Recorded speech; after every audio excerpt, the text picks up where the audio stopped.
연방중앙은행이 전문가들의 예상대로 지난달에 이어 한 차례 더 기준금리를 내렸습니다.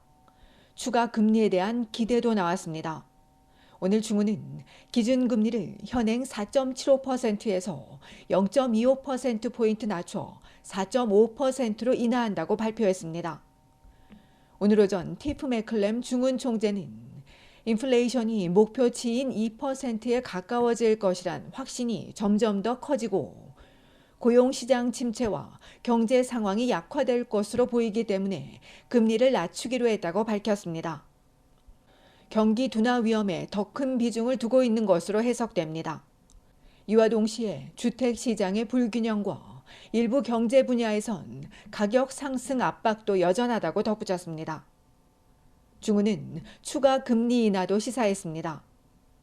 예측한 대로 인플레이션이 계속 완화된다면 추가 인하를 기대하는 게 합리적이라고 밝혔습니다. 다만 시기에 대해선 주택시장과 임금 인상 등 경제 지표에 따라 달라질 것이라고 덧붙였습니다. 이번에도 중은은 미리 정해진 건 없고 한 번에 하나씩 통화정책 회의 때마다 결정될 것이라고 강조했습니다. 중은은 내년에 소비자 물가가 2% 안팎으로 안정될 것으로 전망했습니다. 주택 관련 질문에 중은은 금리 인하가 모기지 대출에 즉각적인 영향을 미칠 수는 있지만 금리 하나만으로 시장이 개선되는 건 아니라고 봤습니다. 올해 중은의 통화정책회의는 3번 남았으며 차기 회의는 9월 4일입니다. 이런 가운데 두 차례 금리 인하가 주택시장에 미치는 영향에 대해 부동산 전문가들의 전망도 나왔습니다. 한편에선 단기적으로 약간의 거래 증가가 나타나고 가을쯤 더 큰 증가를 보일 것으로 예상했습니다. 반대로 모기지 비용이 여전히 높고 예산도 빡빡해 주택시장은 크게 움직이지 않을 것이라며 더 지켜봐야 한다는 전망도 나왔습니다. 한편 중은은 올 3분기 소비자 물가가 평균 2.3%, 하반기 근원 물가는 2.5%로 둔화될 것으로 예상했습니다.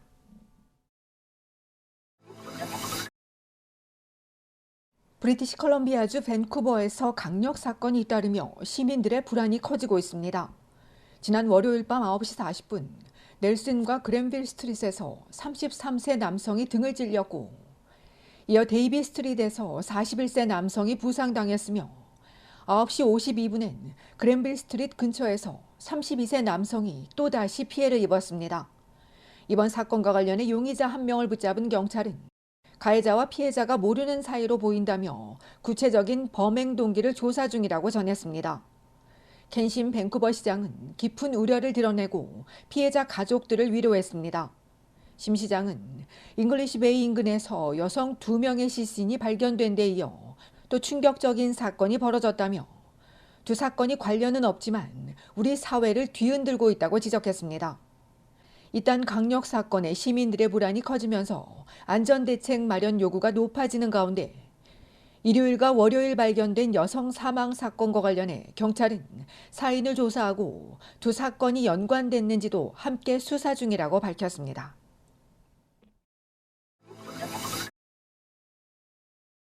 엘버타주 제스퍼 국립공원에 산불이 발생해 이 지역 주민과 캠핑족, 여행객 등 2만 5천여 명이 급히 대피했습니다.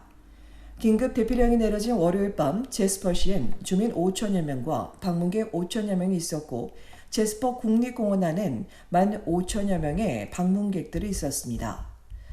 당국은 긴급 대피령에도 사람들이 신속하게 차량을 타고 떠나기 시작했고 경찰도 이들이 모두 대피했는지 확인하는 작업을 벌였다고 전했습니다. 또 국립공원 관리팀은 헬리콥터가 화재 지역에 물을 뿌리고 있으며 오지에 갇혔을 가능성 있는 등산객을 대피시켰다고 했습니다. 하지만 오지를 여행 중이었다는 한 여행객은 식당에서 호텔에 도착한 뒤 긴급 대피령이 내려졌는데 차량이 없었다며 호텔도 해결책이 없어 발만 동동 굴렸다고 지적했습니다. 나중에서야 대피버스를 탔다는 여행객은 버스 운전자를 포함해 그 누구도 어디로 가는지 알지 못했고 결국 BC주 벨마운트에는 교회 대피소로 갈 수 있었다고 전했습니다. 이날 대피객들은 브리티시 콜롬비아주 대피소와 엘버타의 다른 대피소들로 향했는데 수많은 사람들이 한꺼번에 나서면서 긴 차량 행렬이 이어졌고 연기 사이를 뚫고 대피소로 가는 길도 매우 험난했습니다. 또 일부 대피소는 많은 사람들이 몰리기도 했습니다. 다음 달 6일까지 예약이 모두 취소되며 전에 환불될 것이라고 밝힌 제스퍼 국립공원 측은 다만 상황이 유동적이라 아직 재개장 일자는 확실치 않다고 전했습니다. 제스퍼 국립공원엔 2,000개가 넘는 캠핑장이 있고 오직 캠핑장도 90여 개가 있습니다. 이런 가운데 엘버타 관광협회에 따르면 호텔과 여행 패키지, 항공편에 대한 환불이나 무료 예약 변경 여부는 개별 회사 정책에 따라 달라집니다. 일반적으로 여행자 보험이 재해 발생 시 여행 취소나 중단 및 대피 비용을 보장해 주지만 보장 범위는 보험사에 따라 다르기 때문에 직접 문의해야 한다고 덧붙였습니다. 에어 캐나다는 산불 피해 고객의 재예약에 대해 수수료를 면제해 준다고 밝혔습니다. 현재 엘버타주 전역에서 170건이 넘는 산불이 발생한 것으로 집계됐으며 이번 산불 시즌 엘버타주에서만 54만 헥타르 규모의 대지가 불에 탔습니다. 이번 산불로 에드먼턴으로 이어지는 동쪽 고속도로 접근이 차단됐고 남쪽과 북쪽을 잇는 아이스필즈 파크웨이 고속도로도 폐쇄된 가운데 캘거리에서 북서쪽으로 87km 떨어진 시골 마을에도 어젯밤 대피령이 내려졌습니다.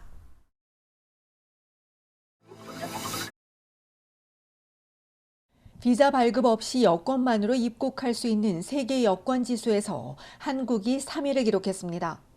한국은 오스트리아와 핀란드 등과 함께 공동 3위를 기록 지난해보다 한 계단 하락했습니다. 캐나다는 187개국으로 공동 7위를 기록했습니다. 2006년 1위였던 미국은 올해 8위로 떨어졌고 싱가포르가 단독 1위, 6년 연속 1위였던 일본은 공동 2위입니다. 헬리앤 파트너스는 국제항공운송협회 자료를 바탕으로 각 나라의 순위를 평가하고 있습니다.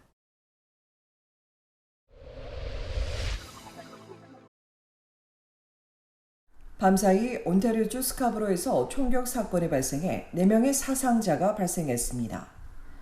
오늘 새벽 2시 30분 미들랜드 애비뉴 인근 엘스미어 로드와 오클리 블루버드에 있는 플라자 주차장에서 총기 난사 사건이 벌어져 현장에서 한 명이 숨지고 총상을 입은 3명이 병원으로 이송됐는데 이 중 1명은 써니브룩 병원에서 결국 숨졌으며 나머지 2명도 크게 다쳐 응급수술을 받았습니다. 한밤중 주거 건물과 공원 인근에서 총격전이 발생해 주민들이 큰 충격을 받은 가운데 현장에서 다량의 탄피를 회수한 경찰은 정확한 인원은 알 수 없지만 다수가 서로를 향해 총격전을 벌인 것으로 보인다며 살인사건 전담팀이 투입돼 조사 중이라고 전하고 이번 사건에 대해 알고 있거나 영상 등을 가진 주민들의 제보를 요청했습니다.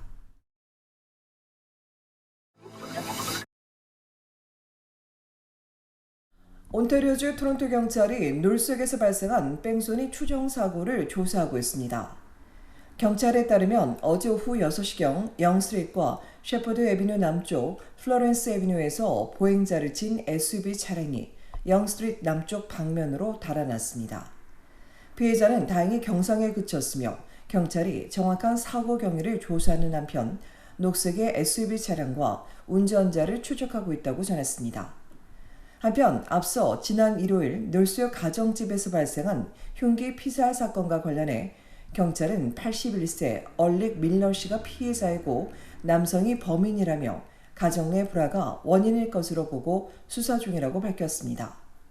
경찰은 남성과 여성이 아는 사이라고만 밝혔지만 이웃들은 이들이 부부라고 설명했습니다.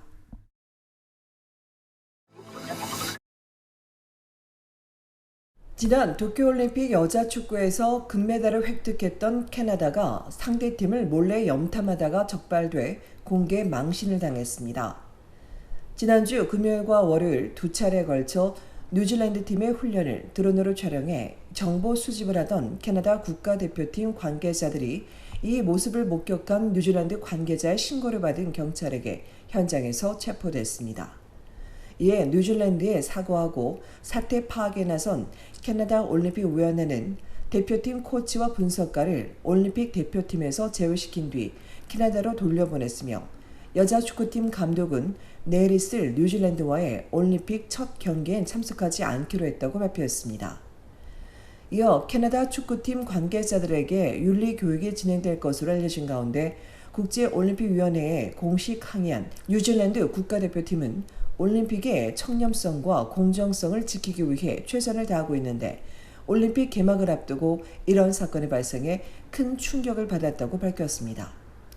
한편 조별리그 A조인 캐나다는 뉴질랜드, 프랑스, 콜롬비아와 경쟁을 벌이게 됩니다.